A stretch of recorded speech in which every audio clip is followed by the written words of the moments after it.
Bonjour, une fois n'est pas coutume, mais voici un savoureux dessert qui mérite bien quelques rappels historiques. En effet, c'est dans un traité culinaire datant du VIe siècle que l'on trouve la première recette des blancs en neige due au médecin byzantin Antime qui découvrit ce principe de la neige en battant des blancs d'œufs. Quant à elle, la crème anglaise a vu le jour au Royaume-Uni au XVIe siècle sous le nom de custard et elle était servie chaude. Enfin, l'île flottante fut inventée au XIXe siècle par Auguste Escoffier et à cette époque ce dessert était alors composé d'un biscuit de Savoie, de confiture d'abricot et de crème montée. Mais si de nos jours, les dénominations blanc en neige et île flottante ont tendance à se confondre, peu importe. Ce qui compte, après tout, c'est de les confectionner avec de bons ingrédients.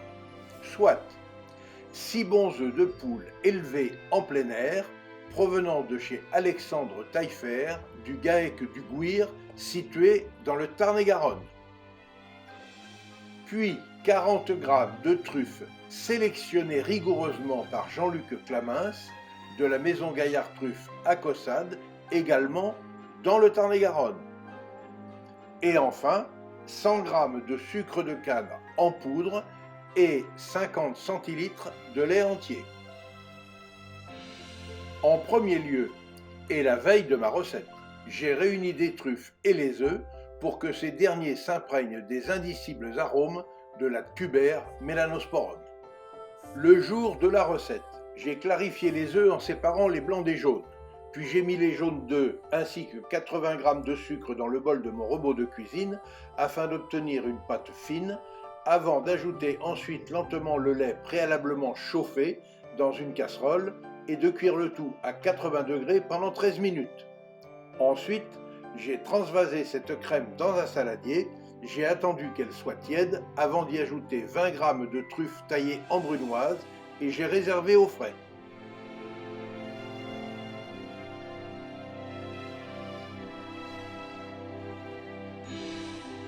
Pour réaliser des îles flottantes, je bats les blancs d'œufs en neige à l'aide d'un fouet électrique. D'abord à petite vitesse pour bien aérer les blancs, puis j'augmente la vitesse pour monter les blancs en neige.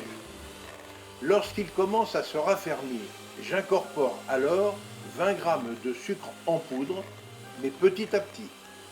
Puis j'ajoute les 20 g de truffes restantes, taillées en brunoise, et je continue à battre les blancs d'œufs jusqu'à obtenir la bonne texture.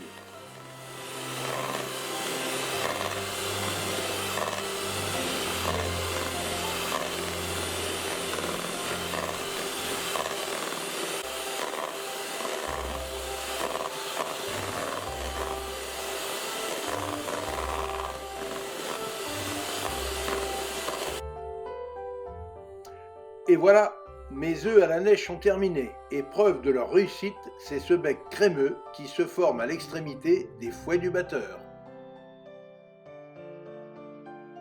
Pour terminer, je forme des boules de blanc d'œuf que je dispose sur un plat préalablement recouvert de papier sulfurisé et j'enfourne durant 3 minutes dans le four préchauffé à 180 degrés, puis je les réserve au frais.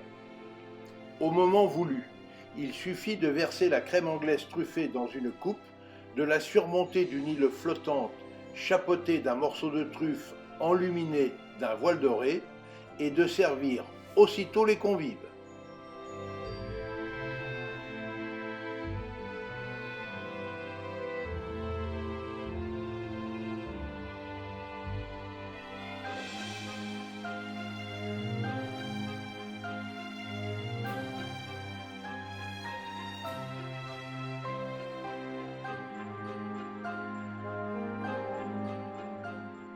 Et toujours pour le plus grand plaisir des papilles, je vous propose une autre version, selon laquelle je cuis les œufs montés en neige dans du lait frémissant avant de les déposer sur un lit de crème anglaise truffée, dressé dans une assiette creuse.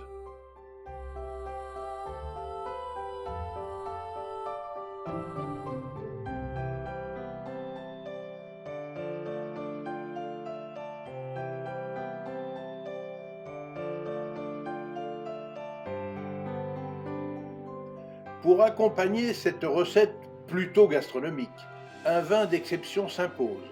Aussi ai-je servi un verre de muscat de Baume de Venise, millésime 2001, qui a permis un accord dessert et vin particulièrement savoureux. Voilà, vous savez tout. Alors, en cuisine et bon appétit! Pour suivre facilement mes recettes et nos reportages, abonnez-vous à notre chaîne Escapades et Découvertes TV, c'est gratuit!